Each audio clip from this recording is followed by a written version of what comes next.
Ассалату ассаламу аля набийна Мухаммадин ва аля алихи ва сахбихи аджмаин. Уважаемый Тимур Афенди, уважаемые гости, участники форума, признаюсь, мой доклад не предполагал тезисное выступление, тем более, что в программе было указано до 15 минут, поэтому я постараюсь, но прошу не судить строго. Значит, учитывая то, что в абхазской научной среде достаточно хорошо исследованы и освещены вопросы культов абхазских так называемых традиционных верований, написано немало трудов по истории и развитию христианства в Абхазии, в то время как является очевидным недостаточная степень изученности и освещения исламского аспекта истории и культуры абхазов, а имеющиеся сообщения об исламе выглядят однобокими и в большей части представлены как насилие турок, а вопрос наличия мечетей на территории Абхазии в историческом прошлом вызывает различные дискуссии в обществе, я посчитал возможным и даже полезным представить вашему вниманию доклад на тему мечети Абхазии «Источники свидетельствуют». На фоне возрождения ислама в современной республике Абхазия весьма актуальным является вопрос наличия мечетей на ее территории в историческом прошлом. Известно, что в Абхазии не сохранилось практически ни одной исторической мечети, при том, что существует множество древних христианских храмов, что может создать ошибочные представления о религиозной ситуации в Абхазии в прошлом и настоящем. Отсутствие объективных научных исследований и освещения этого вопроса, вероятно, стало основанием для появления стереотипов о том, что таковых в Абхазии никогда и не было, а значит, и не было широкого распространения ислама среди абхазов, но было лишь элитарным, поверхностным и локальным. Более того, такого рода тезисы утверждают и некоторые современные исследователи. И, к большому удивлению, для некоторых людей, в том числе представителей научной среды и чиновников, такое понимание стало достаточным основанием для негативизма в связи с требованиями мусульманской общественности Абхазии о разрешении строительства мечети. И мне лично, в бытность председателем духовного управления, приходилось слышать возражения из уст некоторых чиновников, вроде «какая необходимость возводить мечеть сейчас, если не было таковой во времена 300-летнего влияния Османской империи». Более того, я прекрасно помню, как в конце 90-х, выступая на одном из центральных каналов российского телевидения, один из видных представителей нашего общества на всю Россию заявлял, что в Абхазии ислама никогда не было и не было ни одной мечети на территории Абхазии. И я не припомню, чтобы кто-либо из ученых или представителей власти возразил на это громкое и недостоверное заявление. О том, чтобы убедиться в том, что это абсолютно не соответствует действительности, достаточно лишь объективно погрузиться в изучение этого вопроса. Само наличие в абхазском языке слова, понятия мечеть, аджама, да, уже служит достаточным указанием на то, что абхазы были знакомы с мечетями в прошлом. И дополнительным свидетельством этого является топонимика Абхазии, а это название определенных местностей в некоторых абхазских селах с привязкой к мечети, таких как Аджаама-Хо, то есть холм мечети в селе Абдархук Гудаутского района, Аджаама-Тып, место мечети в селе Ватапа Чемчирского района, или же просто Аджаама в селе Мархеу Гулрывского района. Для некоторых же, к удивлению, причиной отрицания наличия мечети на территории Абхазии в историческом прошлом становится неправильное понимание самого понятия мечеть. Некоторые предполагают, то есть в их представлении мечеть это некий культовый объект, отвечающий определенным архитектурным требованиям, таким как наличие купола и минарета. Все остальное в их понимании это лишь молитвенные дома.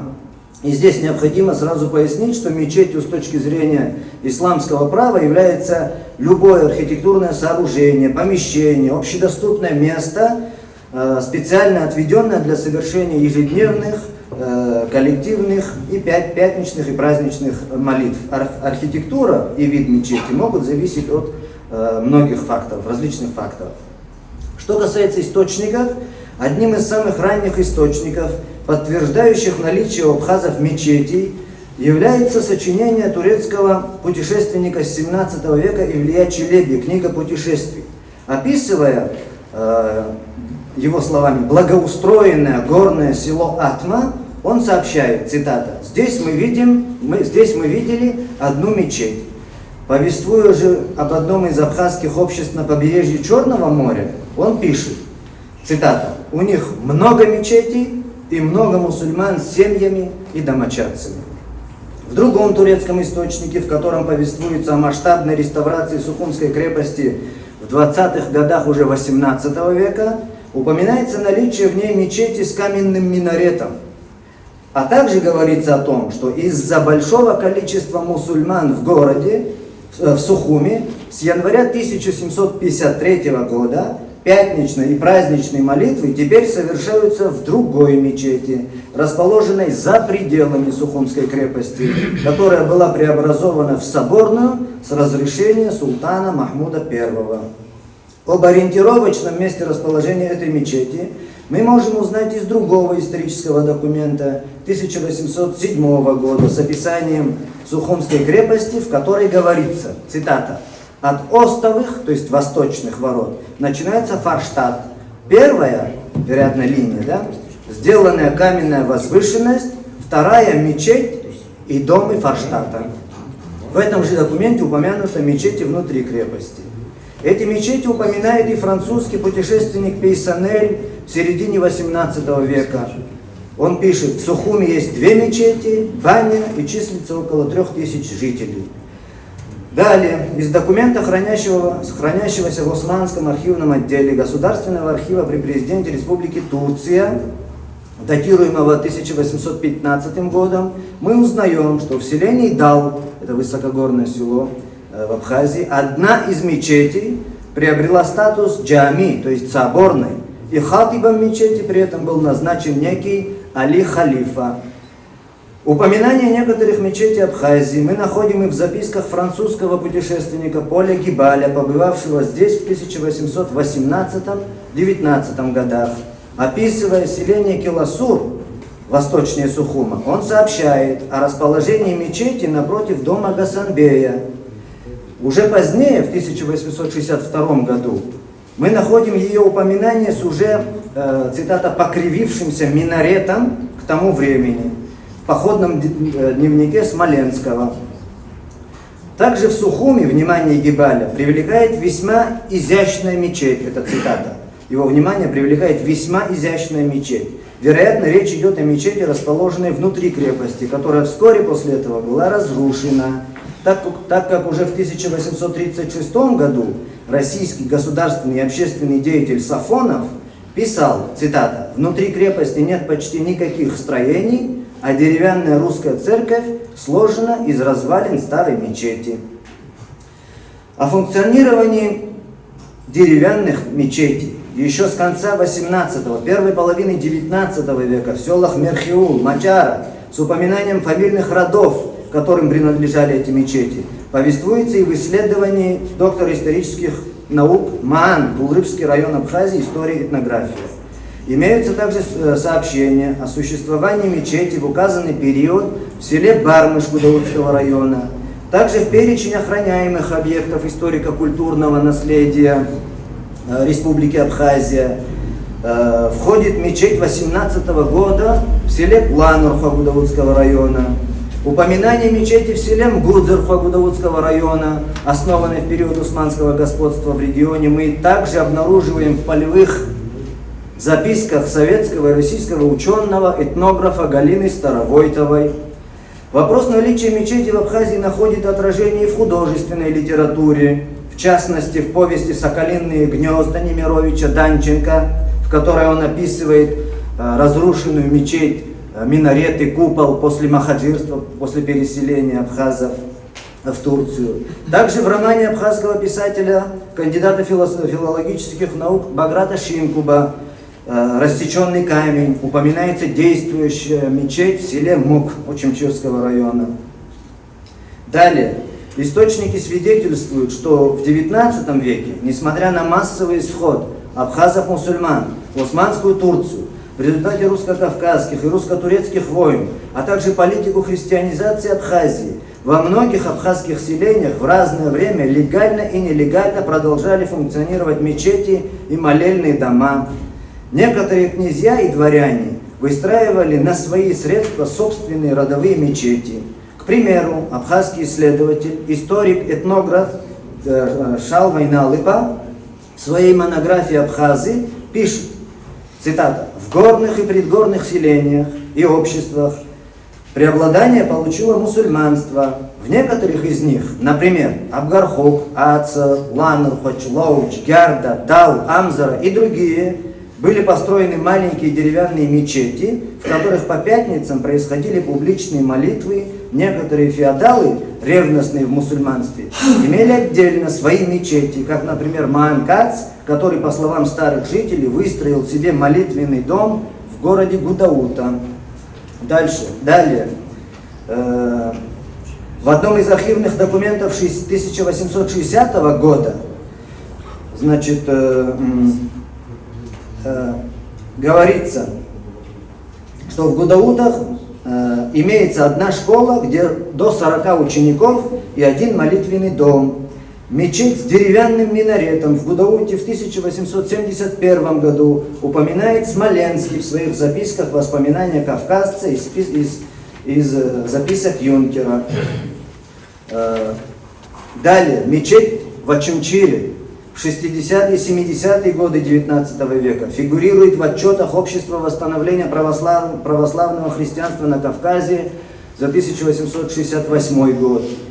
О мечетях в некоторых селах Абхазии в отчетах того же общества за 1998-1901 года находим, цитата, «В селениях Чгярди, Аацы, Цхинскали, то есть Цхинскар, тайно содержались мечети. Впрочем, в селе Цхинскар магометане Абхазы и теперь имеют мечеть». Далее. С начала 20 века вследствие всеобщей либерализации в Российской империи в 1905 году фиксируется массовое возвращение абхазов к исламу. Некоторые источники того времени отмечают, что, цитата, «абхазы после объявления свободы вероисповедания в 1905 году целыми селениями стали возвращаться в магометанство, так что в Гудаутском участке, в этом центре абхазцев, христианами осталось только 2-3 прихода». Советский этнограф-кавказовед же Чурсин писал об этом так, цитата, «Как только в 1906 году была объявлена так называемая свобода совести и вероисповедания, оказалось к великому конфузу миссионеров и попов, что большая часть абхазов признает себя мусульманами». Далее. Значит, в одном из архивных документов отмечается, что некий Бутба, возвратившийся из Турции в 1908 году, добивается официального разрешения царской администрации на открытие в селах мечетей и назначение имамов. С возмущением о постройке, цитата, «обширной двухэтажной каменной мечети в местечке Очимчира» уже в 1910 году упоминает священнослужитель Абхазской церкви протоиерей Маргания, сетующий, что, цитата, «ныне к великому прискорбию на абхазской территории воздвигаются магометанские мечети», конец цитаты, и что жители окрестных абхазских сел, имеющие, цитата, «большое влечение и приверженность к магометанству», конец цитаты, в связи с этим уже готовят ходатайство о разрешении и им постройки мечети. О постройке этой огромной мечети в приморском селении Очимчира и о том, что в селении Аци и о том, что в селении Аци мечеть уже начата постройкой, повествует и православный миссионер епископ Андрей. Далее. Я уже завершаю. По утверждению абхазского советского историка, исламоведа Григория Смор, большинство мечетей было уничтожено в годы оккупации Абхазии меньшевистской Грузии 1918-21 года, а оставшиеся в результате советских антирелигиозных кампаний. И в ходе собственных исследований стало известно, что последняя мечеть на территории Абхазии, при которой функционировала и медресе, была окончательно разрушена в 50-е годы 20 века в селе Абгархук Будаутского района.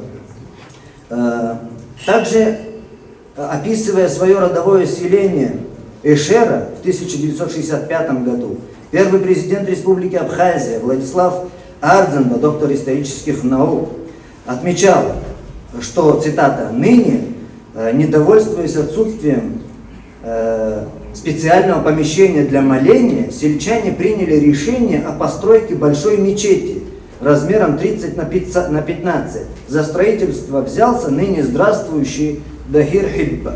Таким образом, конец цитаты, таким образом мы можем заключить, что у абхазов в разное время в различных селениях существовали мечети разных размеров и архитектуры.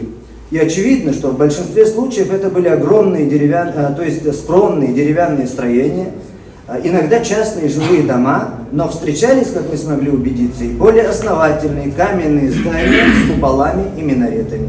И география существования мечети на территории Абхазии позволяет с уверенностью утверждать о несостоятельности тезиса о локальном распространении ислама среди абхазов.